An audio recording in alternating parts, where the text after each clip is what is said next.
ನಡೆಸ್ತಾ ಇದ್ದಾರೆ ಸಿಎಂ ಕೂಡ ಕಾರ್ಯಕ್ರಮದಲ್ಲಿ ಪಾಲ್ಗೊಂಡಿದ್ದಾರೆ ಇನ್ನು ವೆರಿ ಇಂಟ್ರೆಸ್ಟಿಂಗ್ ಅಂದ್ರೆ ಕನ್ನಡದಲ್ಲೇ ಭಾಷಣವನ್ನ ಸಿಎಂ ಚಂದ್ರಬಾಬು ನಾಯ್ಡು ಶುರು ಮಾಡಿದ್ರು ನಿಖಿಲ್ ಪರವಾಗಿ ಮತವನ್ನ ಯಾಚಿಸಿದ್ರು చాలా సంతోషంగా ఉంది ఈ రోజు నేను ఇక్కడికి వచ్చి మీ అందరిని ఎందుకు రేపు రాబోయే ఎన్నికల్లో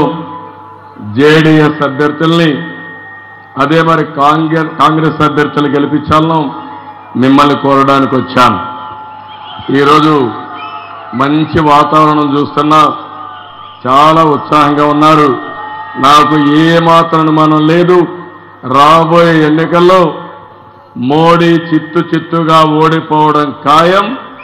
గుజరాత్కి తిరుగు ప్రయాణం చేయడం ఖాయం ఈరోజు మీరందరూ ఒకసారి చూస్తే కుమారస్వామి గారు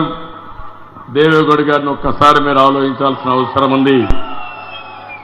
దక్షిణ భారతదేశానికే పెద్ద దిక్కు